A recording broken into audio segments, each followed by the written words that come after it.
Fala, galera! Estamos aqui no nosso primeiro podcast da IBF Cast.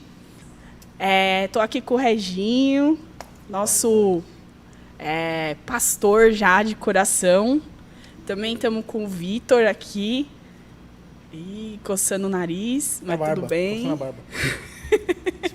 Estamos aí com o Vitor e eu, Eloá, estamos aqui para discutir um pouco, falar, ser edificado, ter um tempo abençoado aí.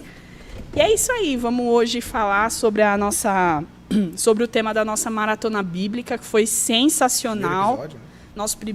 Nossa primeira maratona bíblica. Então a gente já quis falar sobre esse tema aí, que é sobre o livro de Jonas, né? Sobre a história de Jonas. E a gente está aqui para falar algumas coisas, né, Regis? Isso. Eu tenho certeza que você que está acompanhando aí o nosso primeiro episódio, como a Eloá disse, vai ser um tempo bem edificante, um tempo abençoado também, né? Como a Eloá disse, faz parte de um conteúdo que a gente está fresco na nossa mente, né? Por conta da maratona bíblica da nossa igreja. Eu tenho certeza que vai ser aí os próximos minutos aí que você vai estar acompanhando. Vai ser um tempo também para nos ensinar e para vocês também serem ensinados, né, Vitão? Isso aí. Isso aí. Bora falar do contexto, então? Bora. Então vamos lá. Bora falar do contexto de Jonas. Né? A gente está com alguns livros aqui, introdução do Antigo Testamento do Raymond B. Dillard, e esse outro aqui também, que é o do Andrew E. Hill. Eu não sei o sobrenome dele completo, mas depois a gente coloca aí para vocês aí que tiver os links para vocês poderem adquirir também. São muito bons. Bom, Jonas ele viveu ali no período entre 786, oitavo século antes de Cristo, né? Ele era um profeta, né? Então ele profetizava no Reino do Norte, né? Então Israel já tinha sido dividido ali e estava vivendo momentos difíceis, né? Com o pecado já estava bem forte ali também na nação, e Jonas viveu nessa época, né? Não fala muito sobre ele, né? A respeito de como ele profetizava no Reino do Norte ali e tal, mas fala muito sobre Nínive, que é justamente onde a gente vai focar aí, que a gente trouxe alguns temas, a Eloá vai trazer pra gente aí as perguntas. Isso aí. E é isso. Isso aí, gente. Jonas é aquele cara, né, que fugiu de Deus, né? E foi engolido por um peixe grande. Exatamente. O cara foi engolido por um peixe grande, né? E foi um cara turrão, desobediente, né? E aí eu já vou lançar aqui nosso primeiro tema, que é a desobediência dele, né? Jonas, Deus manda ele ir para um lugar lá, pregar o evangelho, falar sobre o amor de Deus, né? Para um povo que não era o povo dele, né? Um povo gentil, que não era o povo judeu. E ele não quer ir pregar, né? Então, ele desobedeceu aí, e a oração de Jonas, será que realmente depois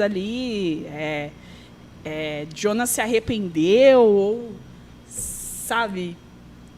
O que você acha, Regis? Eu vejo, até como a gente leu, né? A gente leu bastante na maratona, a desobediência de Jonas é momentânea, né? A desobediência de Jonas é momentânea até ele se render à oração também do Senhor. Não que ele não foi desobediente, né? Porque muitas vezes quando a gente fala que a palavra desobediência para alguém, a pessoa, né, fica incomodada, a pessoa se sente, nossa, desobediente. Mas nós somos, por natureza, se a gente não tiver uma vida com Deus, nós seremos desobedientes ao Senhor. E a oração de Jonas já começa a demonstrar um retorno à obediência dele ao Senhor. Porque no momento ali, no primeiro capítulo, quando a gente vê o navio passando por toda aquela turbulência lá, no texto não está bem claro isso, mas a gente imagina que na cabeça dele ele já sabe, tudo isso está acontecendo por causa de mim, por causa da minha desobediência também. E aí que entra a oração dele também ao Senhor, para poder trazer uma calmaria, né? Essa parte dessa questão aí que você falou, Jonas, ele estava tão crente de que aquilo que ele tinha, né, de como propósito de ir lá para aquela cidade, tudo, que ali ele estava num caminho errado, né? Ele sabia tanto disso, ele tinha tanta certeza que ele estava tendo lá aquela tempestade, e ele falou assim, essa tempestade está tendo aí por minha causa. Verdade. É bacana falar, né, que Jonas ele desobedeceu, porque Deus mandou ele ir pregar em Nínive para o arrependimento daquele povo.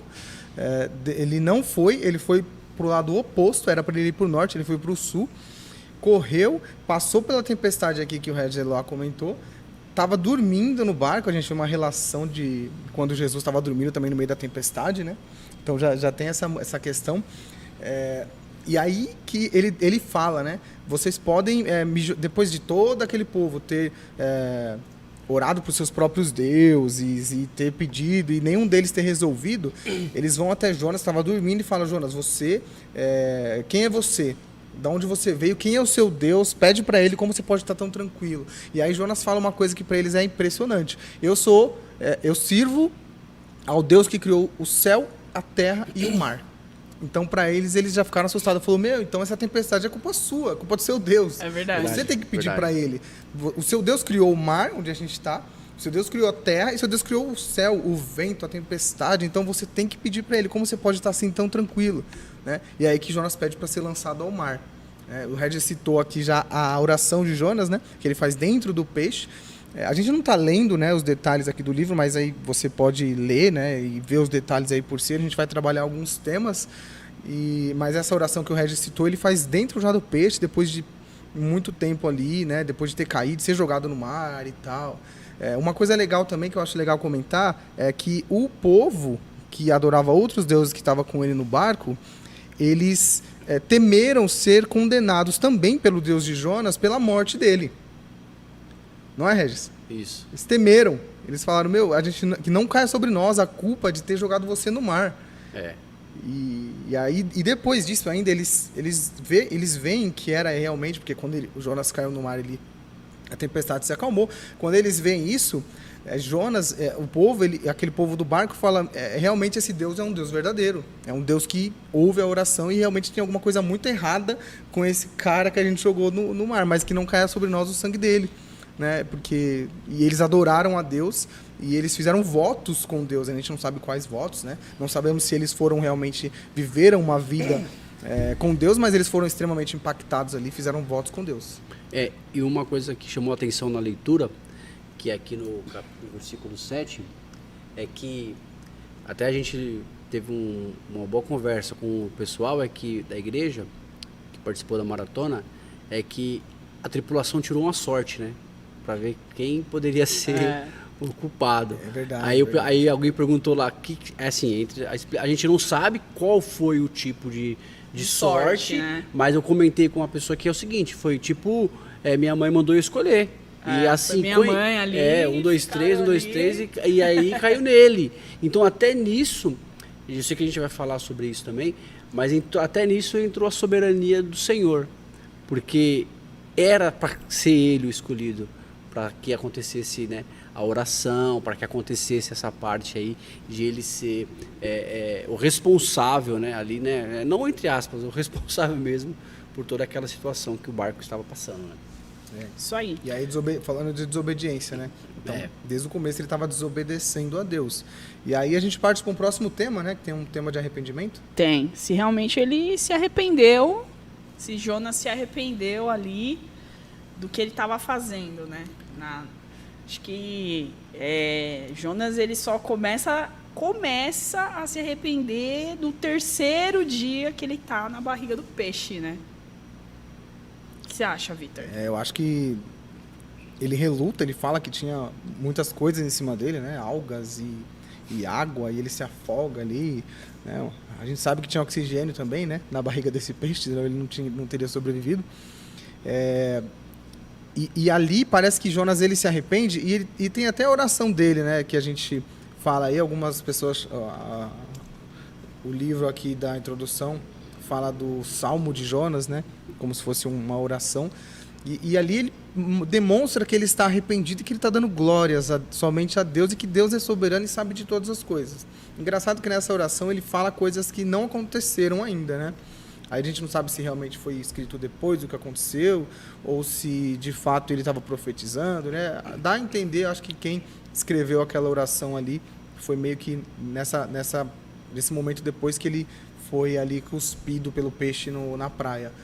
Mas, de qualquer maneira, a gente sabe que foi algo que ocorreu, né? Jonas, ele se arrepende ali. Particularmente, uma visão minha, eu acho que ele não se arrepende totalmente, né? Ele não se arrepende totalmente do que está fazendo, porque depois a gente vai ver que ele meio que confronta Deus. Eu não sei bem o texto, mas ele vai falar assim: eu falei para o Senhor que esse povo, né, ia se arrepender se eu viesse aqui pregar. Eu falei, como se ele tivesse razão ainda, como ele não tinha percebido ainda de fato que Deus realmente sabia também, queria que aquele povo se arrependesse, né? É importante lembrar também, Regis, que aquele povo era um povo inimigo, né? Exatamente. É um povo inimigo que provavelmente matou os pais, os avós, teve guerra com a família dele por muitos anos. Então, o valor da misericórdia de Deus para aquele povo que estava sendo demonstrado por Deus ali para Jonas. A gente vê que Deus estava tentando tratar Jonas ao mesmo tempo que ele tratava a nação de Nínive. Uma interdependência de propósitos ali.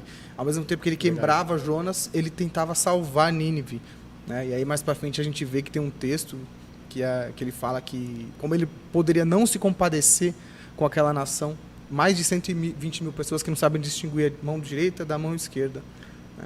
Verdade. E essa oração, né, até ela é considerada aí o Salmo de Jonas, ela é uma oração de alguém que já estava se arrependendo, ainda que, né, a gente vê depois ele ainda um pouco orgulhoso, mas isso eu vejo também, acho que a gente pode encontrar isso, a gente consegue ler isso na carta, né, no livro de Jonas, que isso ajudou ele também na mensagem missionária, a mensagem evangelística dele para o povo, porque, bom, já que eu me arrependi, já que eu estou orando, já que eu estou mudando, Deus me ouviu, Deus estava me ouvindo, eu estou ouvindo o Senhor, eu vou ter que fazer aquilo que eu estou sendo chamado.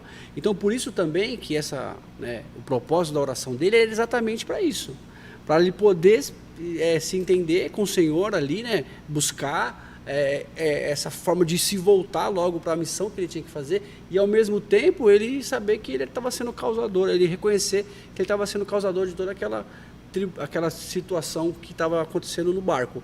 Legal. E você disse algo interessante, talvez no terceiro dia, né? Claro, a gente não tem isso com toda certeza, mas com certeza a gente pode entender que ele demorou ali até para clamar ao Senhor, vou deixar para orar no terceiro dia, né? 3 dias na barriga do peixe. A gente gosta de sofrer um pouquinho, né? A gente gosta de sofrer um pouquinho antes de pedir ajuda. Demorou, né? Um pouco mais para essa oração linda dele aí ser feita, mas que eu vejo que também deixa claro que ele estava arrependido e que ele queria levar essa mensagem também, agora sim, de uma vez por todas, né, para o povo de Nínive. Né? Isso aí, vamos dar uma pausa aí? Coloca uns comerciais aí, Cacá, para vamos gente, patrocinadores. Para os nossos patrocinadores.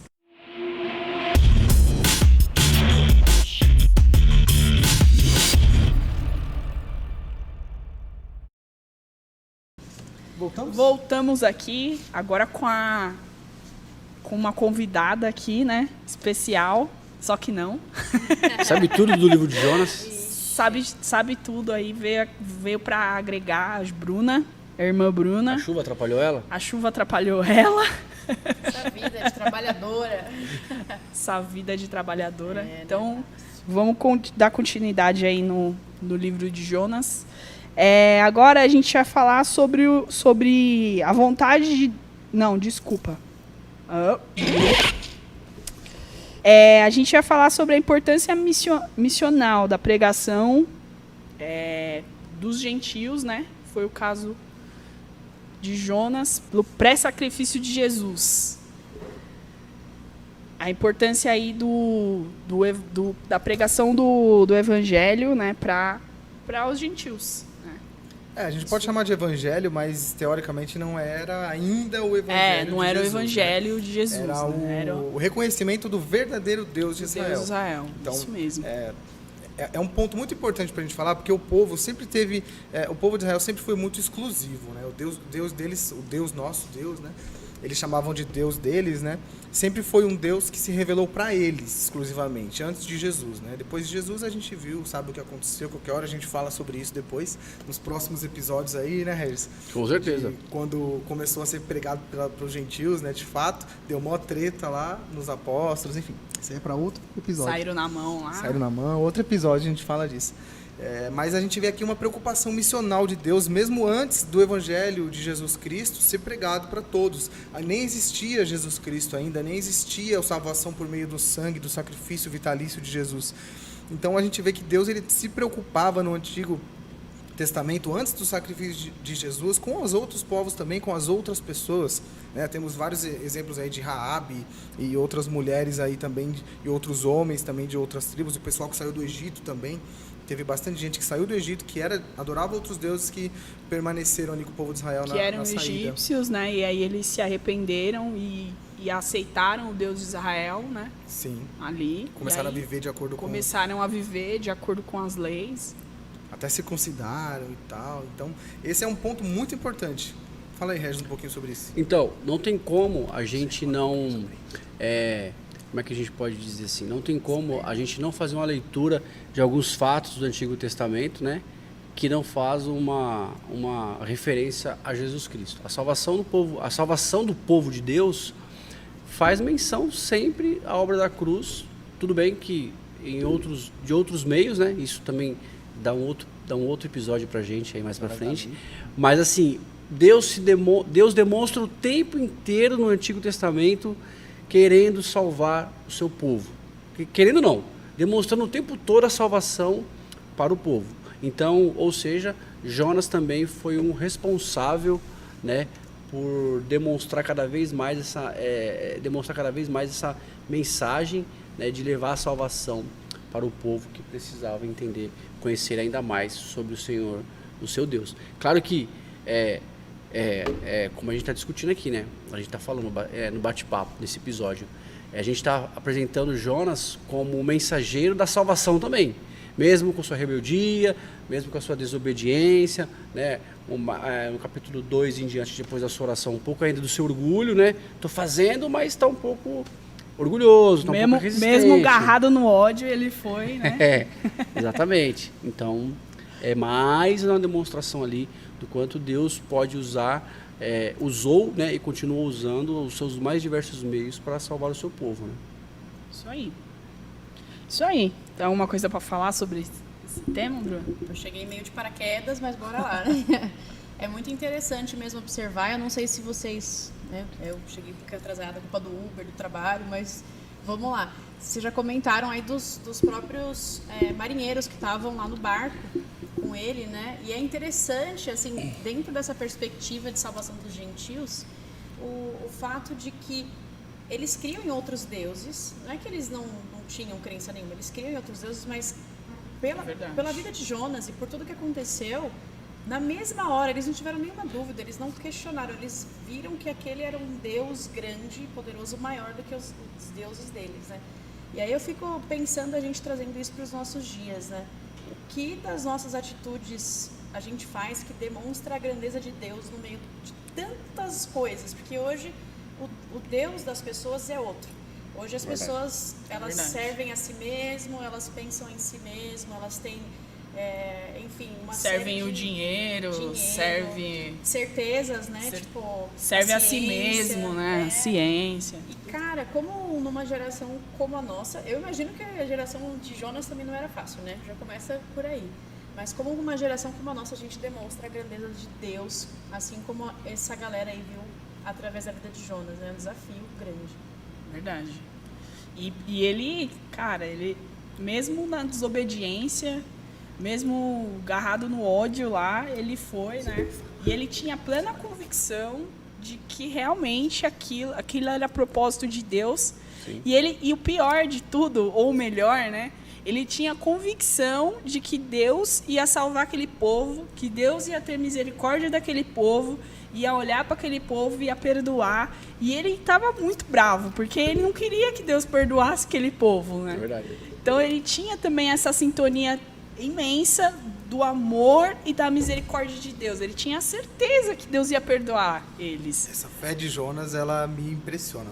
É lindo, Essa fé cara. de Jonas me impressiona. Ele tinha fé e a plena convicção de que aquilo ali ia acontecer e que tudo que Deus falou para ele ia acontecer realmente. Ele não pensou nem, não, talvez, será? Ele tinha plena convicção daquilo e ele falou, vou lá, vou falar e eles vão se arrepender e eu não quero isso, sabe? Tô bravo, tô irado aqui, agarrado no ódio e é isso aí. Vamos pro próximo ponto. Se o meu celular abrir. Morte e ressurreição de Jesus, profetizada, representada na história de Jonas. E aí, Regis, começa você aqui do outro. Foi o Vitor que começou. A gente vê, a gente tem esse olhar sobre a morte e a ressurreição de Cristo também no livro de Jonas, porque o tempo todo, até é uma observação que eu fiz, a gente vê, né, a salvação de Cristo, né, chegando, a salvação de Deus chegando num povo que era culpado e que precisavam de um arrependimento. A salvação chega para aqueles que se arrependem dos seus pecados, aqueles que buscam, né, a mudança de vida. Então essa mensagem de Jonas, né, com toda a soberania de Deus, com todo o percurso que Jonas está passando ali, não tem como a gente não... É uma coisa meio maluca, porque a gente está falando de um livro do Antigo Testamento, e como é que faz uma referência à salvação? É exatamente a salvação de Deus, através do seu Filho amado, Jesus Cristo, mas que ali, Jonas está indo lá levar uma mensagem de salvação para um povo que precisava se arrepender das suas culpas, dos seus erros, que também precisava ouvir uma mensagem forte. E quando a gente vê isso, fazendo essa referência no Antigo Testamento, ainda que, como o Vitor disse muito bem, no século 8, ali, antes de Cristo, a gente vê a soberania de Deus na salvação.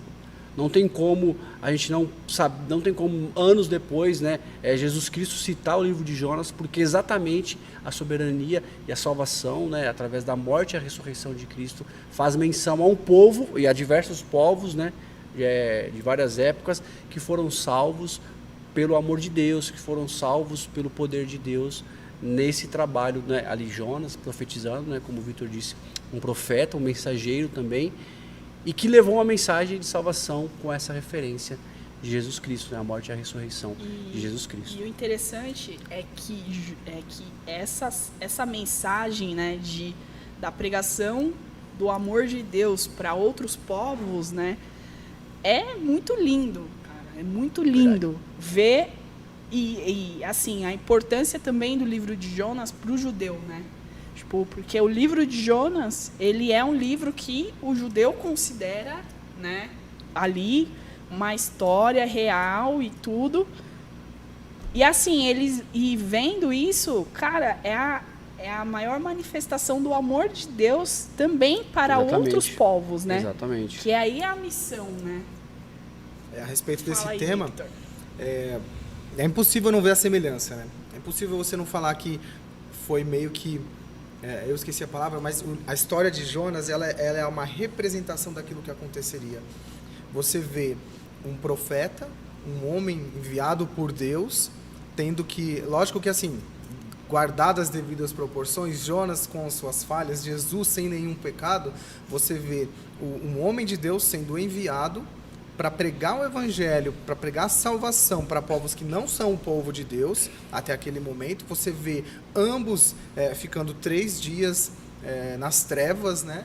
Teoricamente, que Jesus ele morreu, ficou ali nas trevas, até que o evangelho de Lucas, se eu não me engano, o Marcos, um dos dois, que cita essa passagem.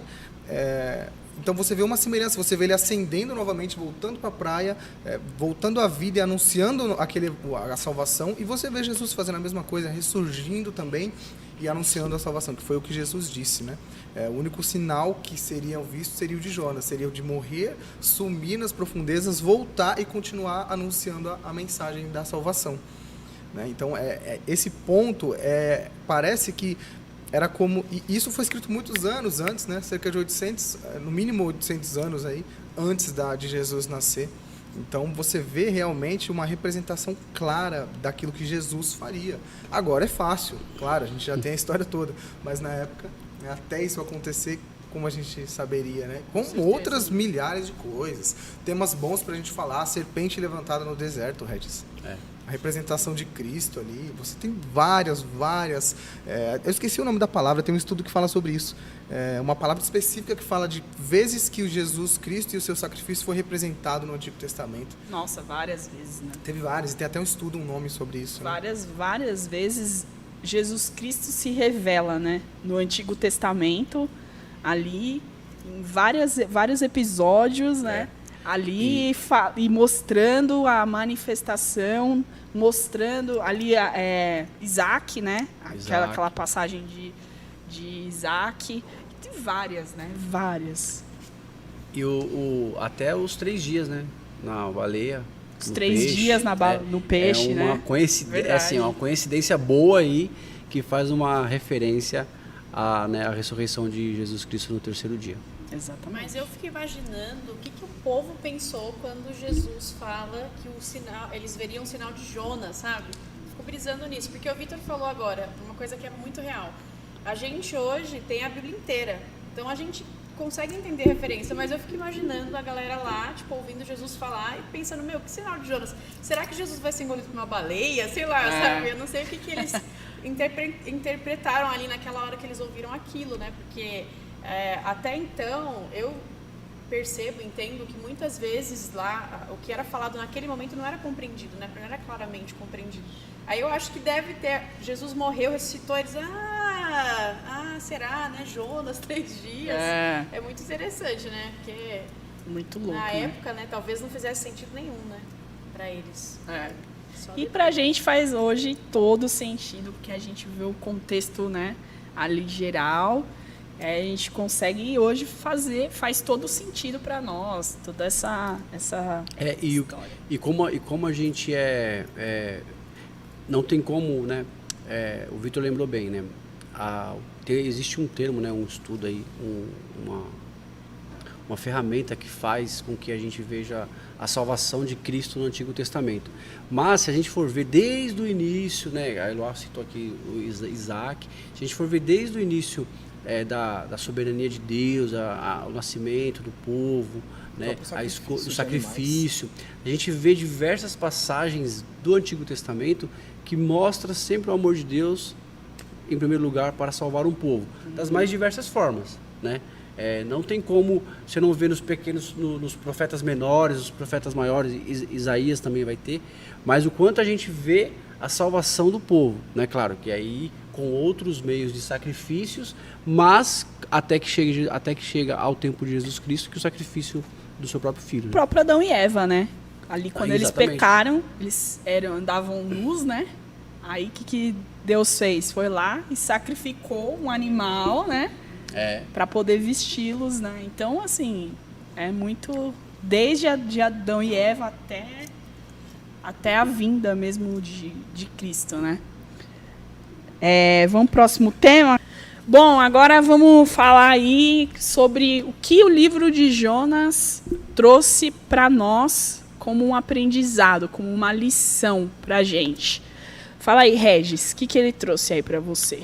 Bom, o livro, por diversos olhares, assim, a gente vê vários aspectos ali que trazem vários ensinamentos para as nossas vidas, né? A Bíblia está recheada disso. Mas eu destaco aqui o quanto às vezes o ser humano ele resiste à vontade de Deus. Está na igreja, confia no Senhor, Deus está falando com ele está orando ao Senhor, está buscando, Deus dá um direcionamento, Deus dá um foco, Deus está mostrando o caminho que deve ser tomado, mas a pessoa acaba resistindo. Eu vejo muito Jonas, quando a gente, vou falar sobre Jonas, a gente já lembra da baleia, não, que ele foi engolido, que ele orou e que ele saiu, mas a gente vê muito ele ali resistindo ao seu chamado, resistindo à sua mensagem. Ele estava com a faca e o queijo na mão. Exatamente, capacitado por Deus, né? Tudo bem, como você destacou muito bem no início, no ódio ali, na força, né, para não querer fazer aquilo. E às vezes Agarrado no ódio. e nós somos assim em alguns momentos. Eu me vejo ali também em alguns momentos de a gente querer resistir à vontade do Senhor. Claro que isso também não quer dizer que o Senhor está desistindo da gente, jamais. Mas ao mesmo tempo eu vejo que a soberania do Senhor, a vontade do Senhor fica muito clara nesse livro, né? Como no final, né? A gente, claro, as aplicações estão aqui para nós, para nossa vida, para as nossas vidas, mas o quanto ele quis resistir a algo que Deus já tinha para a vida dele. E isso mostra o quanto às vezes nós queremos duvidar do chamado de Deus, da vontade de Deus. Nós não queremos dar um passo, né? Não só no seu chamado, mas na vontade única de Deus, né? Para as nossas vidas. Eu sempre gosto eu aprendi isso, eu sempre gosto de compartilhar.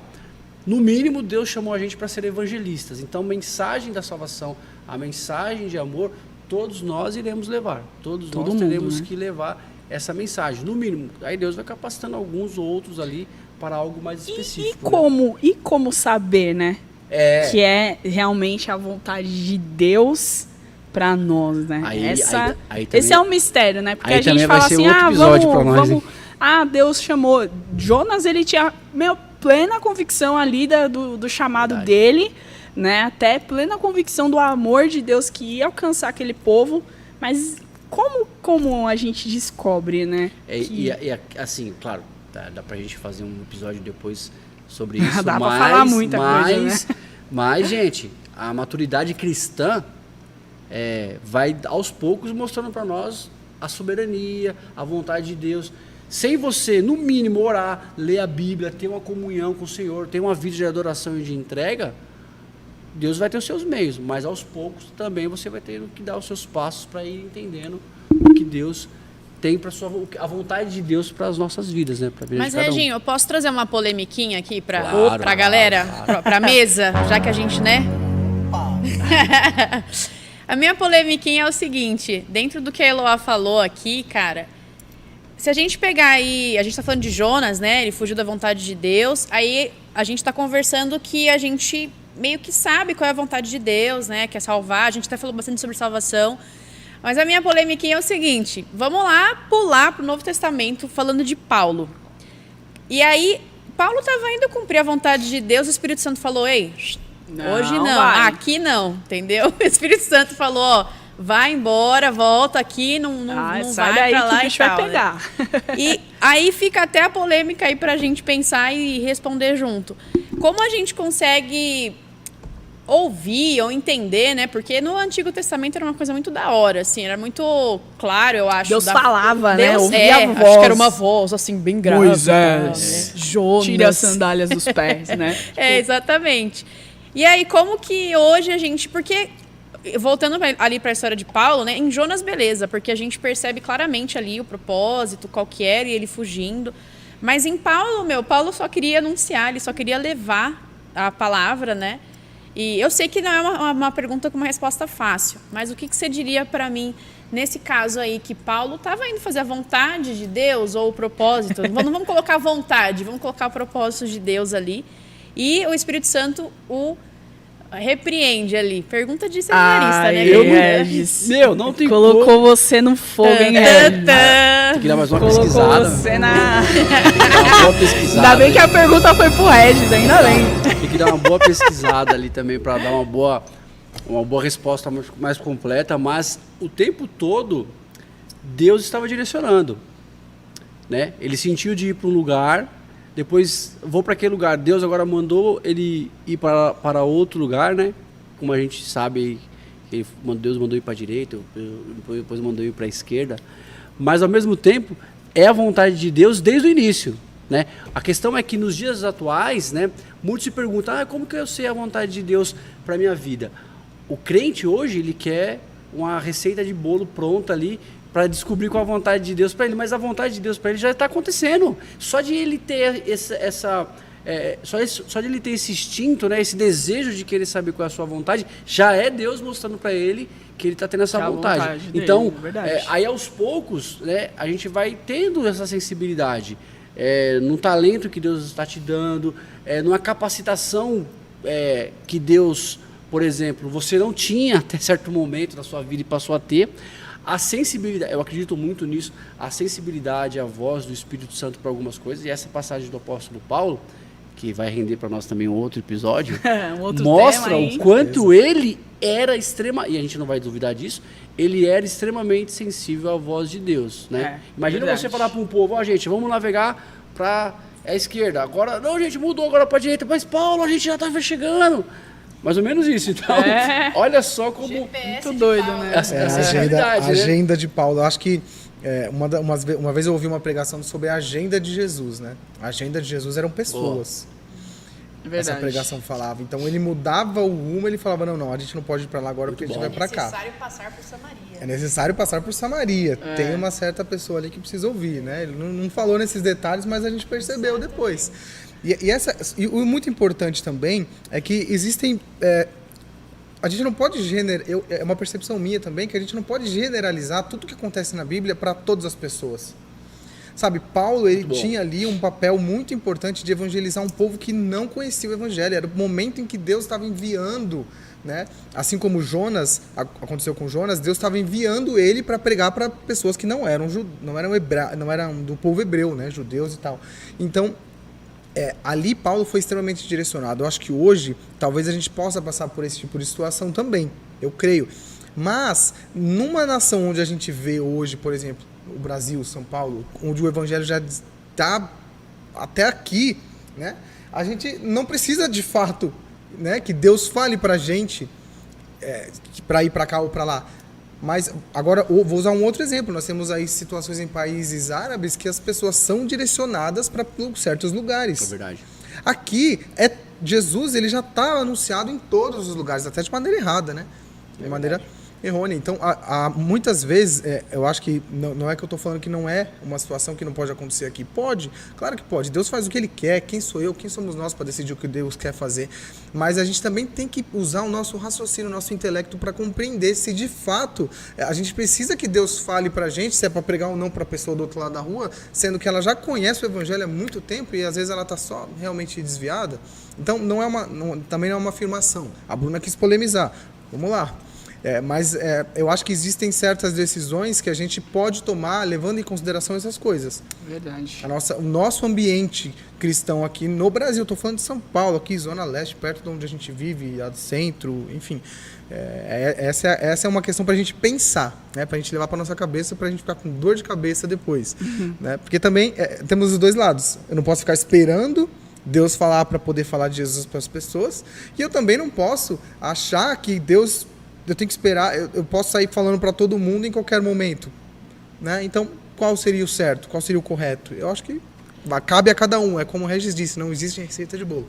Vai orar. A minha, acho que uma reflexão assim que eu tenho e sempre trago isso para minha vida é Deus dá-me ouvidos sensíveis para ouvir a tua voz, para ouvir, para entender o direcionamento do Senhor para minha vida, né?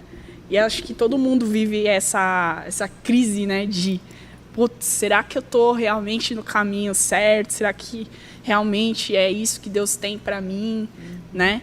Mas que Deus dê ouvidos sensíveis, né? Para a gente ouvir a voz de Deus e falar, é isso que Deus tem para minha vida. Coração contrito para a gente conseguir ouvir realmente o que Ele tem para nós. E até dentro disso tudo, eu até trouxe essa polêmica, assim, né? A gente que gosta de estar ativo na igreja, fazendo a obra, enfim, né? E a gente, às vezes, tem essas crises, né? Poxa, será que eu estou seguindo o propósito de Deus? Será que eu estou realmente ouvindo aquilo que Ele tem, né? Porque eu trouxe como uma brincadeira, mas é muito real isso, assim, esse fato. Eu acredito que uma palavra que determinaria melhor do que vontade seria propósito, né? A gente Sim. estar no propósito de Deus. A história de Paulo, eu vejo muito que não era propósito de Deus, que a vontade dele, com certeza, seria salvar as pessoas. Mas o propósito de Deus naquele instante não era. E eu acho que hoje, além disso tudo que a gente já está comentando, nós temos muitas vozes ao nosso redor. E aí entra no que Eloá falou. como ser sensível em pleno século XXI para ouvir a voz de Deus, sabe? Com Pra ser tantas vozes, né? Exatamente. E Tantas tem hora que vozes. você acha que você está na rota certa, mas no final você percebe que não, porque é que, voltando para Jonas, né? Ali era muito nítido, ele tinha convicção do que Deus ia fazer. Ele era profeta, exatamente.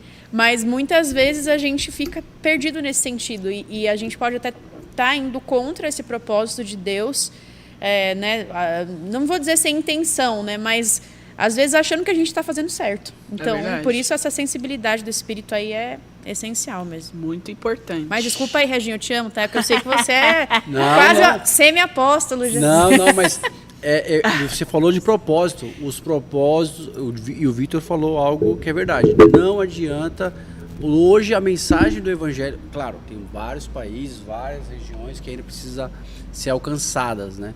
Jesus Cristo vai voltar quando todo mundo for evangelizado. E todo mundo que for evangelizado é através da mensagem de salvação que está chegando para todos. O propósito individual para cada um vai variar de acordo com a característica pessoal de Deus para aquela pessoa. Para aquela pessoa, individual, Porque, né? Vou pregar na China, vou É. pregar no Afeganistão, eu vou pregar Então. na Vila Matilde. Exatamente. Né? Então, o propósito do apóstolo Paulo, né, é tirar de perseguidor para perseguido, eu acho que chama muita atenção o propósito dele. Olha só, ele tinha um propósito, massacrou todo mundo lá, aí depois agora, tô sendo massacrado, eu tô sentindo na pele exatamente o que eu fazia.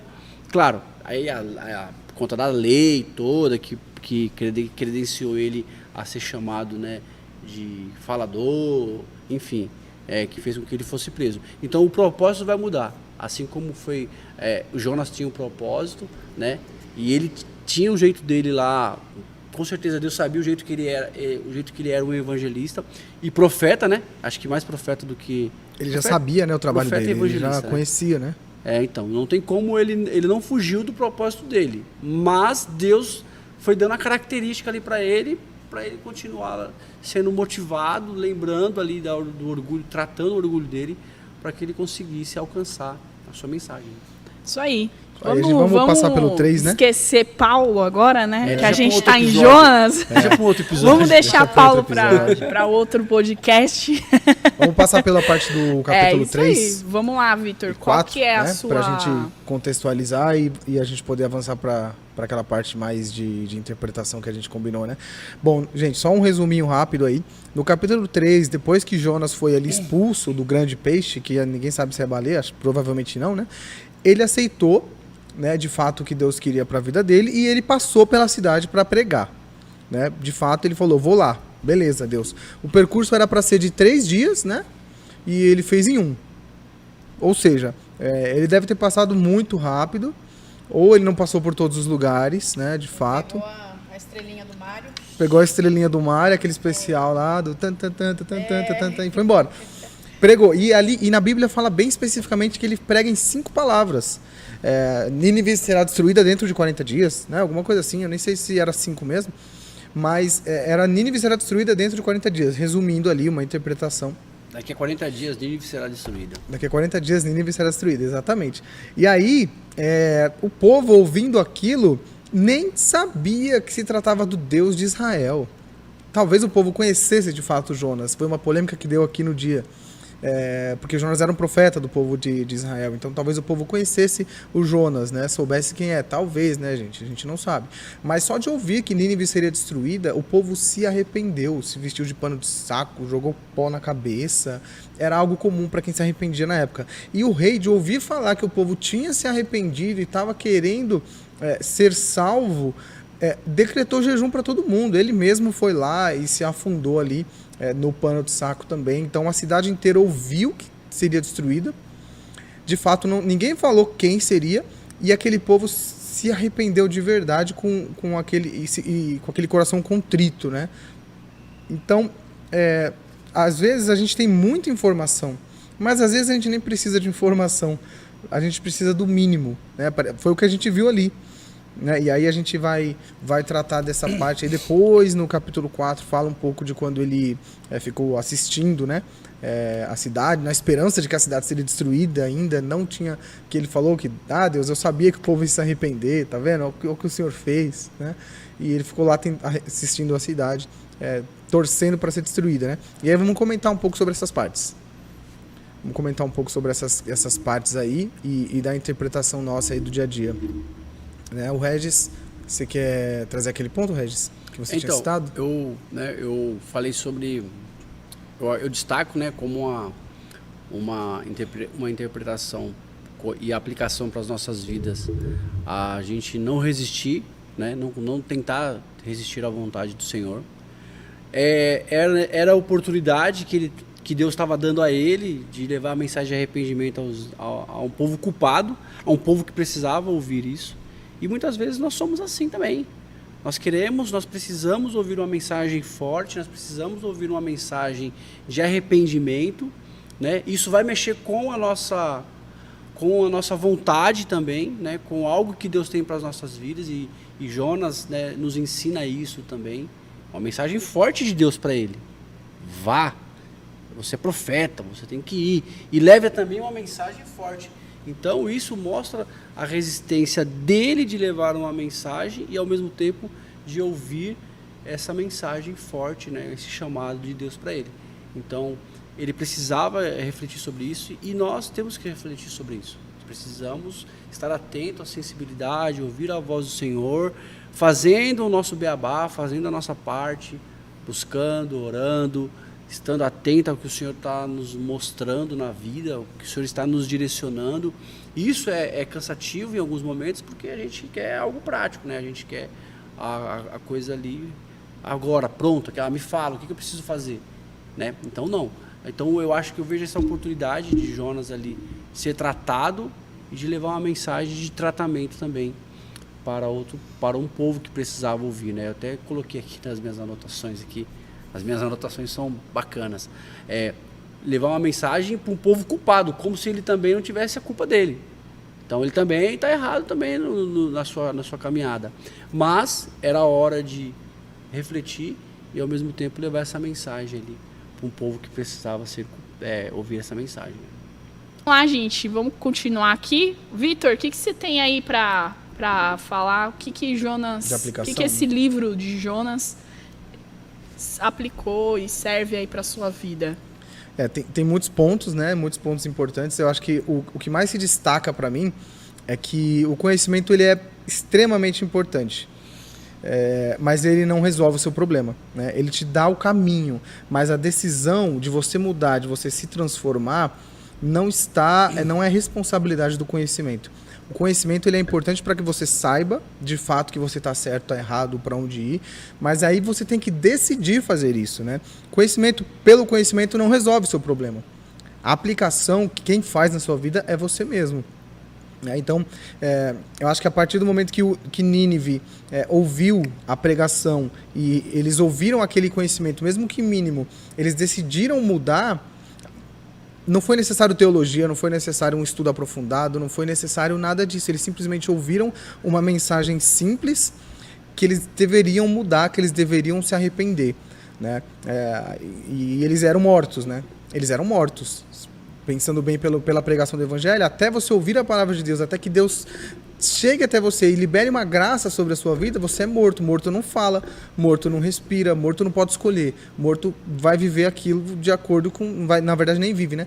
Está naquela situação, ele não pode mudar aquela situação. Então, Jonas trouxe uma palavra mínima e um pouco de graça de Deus ali para aquele povo, e aquele povo soube aproveitar.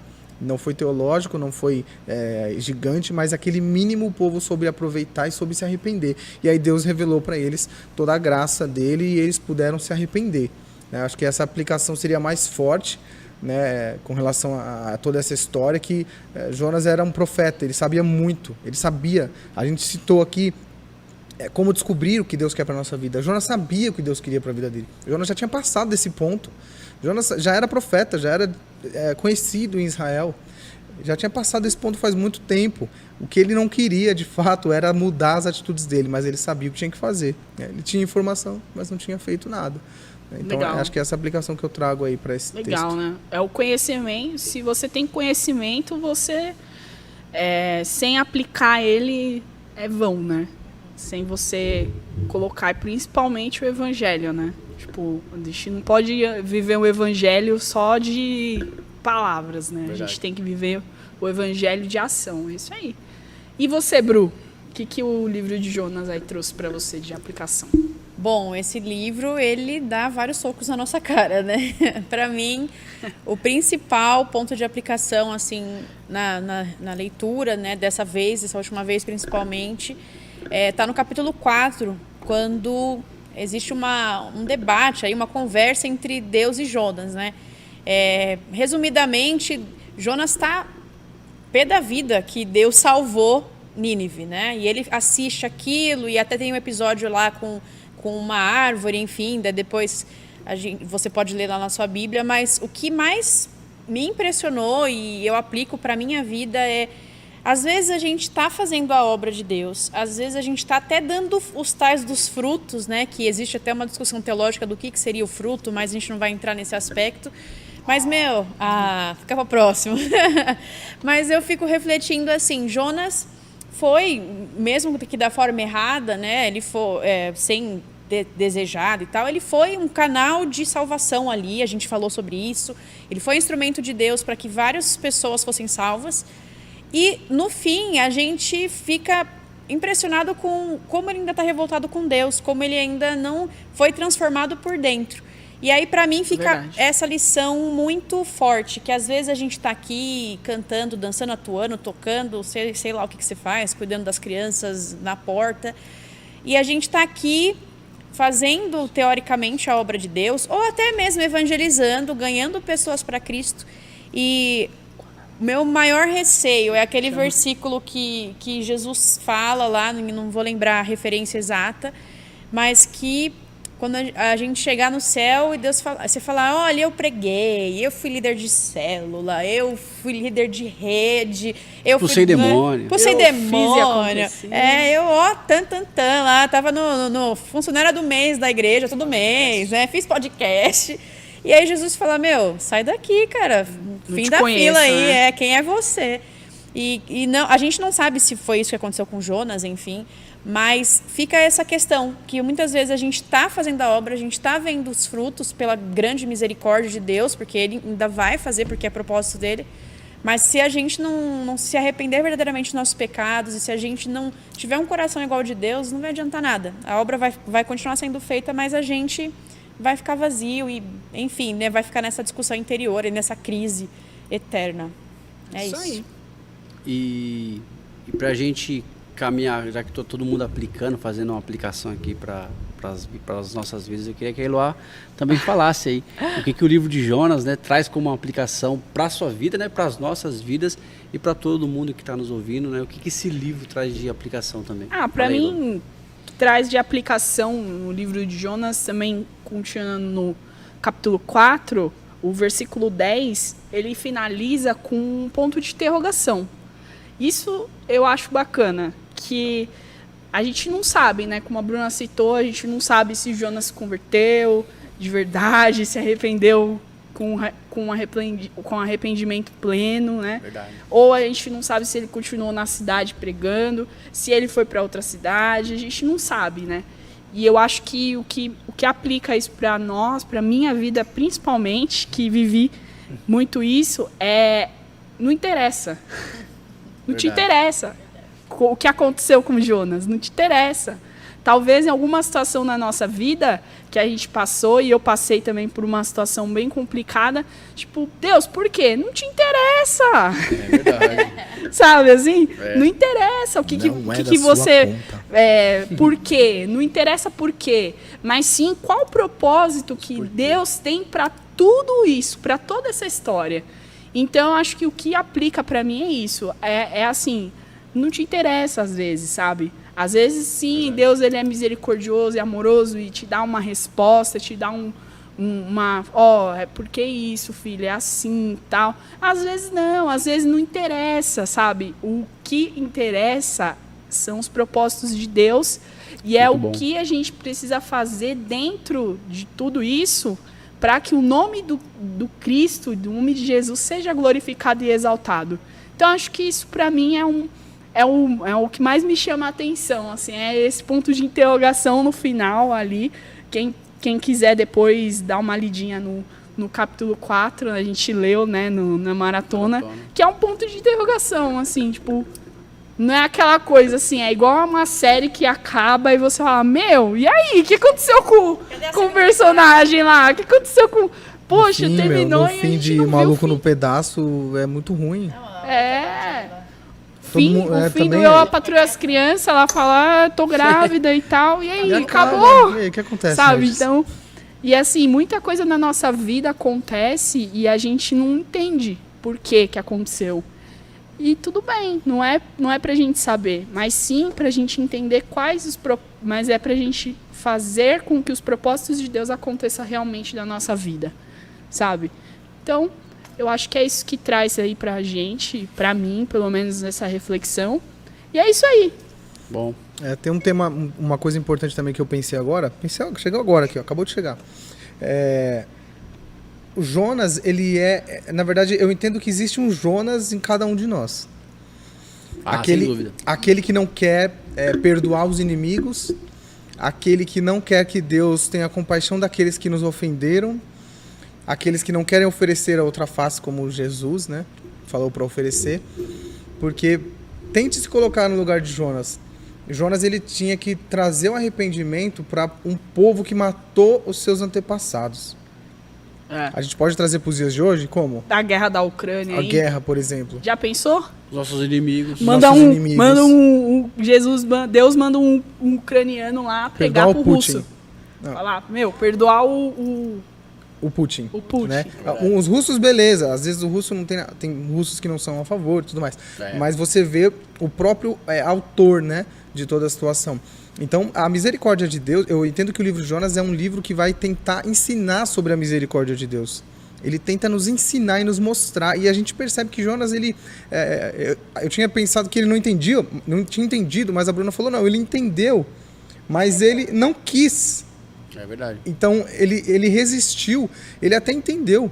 Né? Ele tinha certeza, na verdade, da misericórdia de Deus. Então, a gente tem pessoas que nos ofendem, a gente tem pessoas, aquele vizinho, né? Aquele amigo, que não é amigo, que às vezes ex-amigo, né? Aquele ex-amigo, aquele familiar. A gente pode ir mais fundo, a gente pode pegar crimes aí.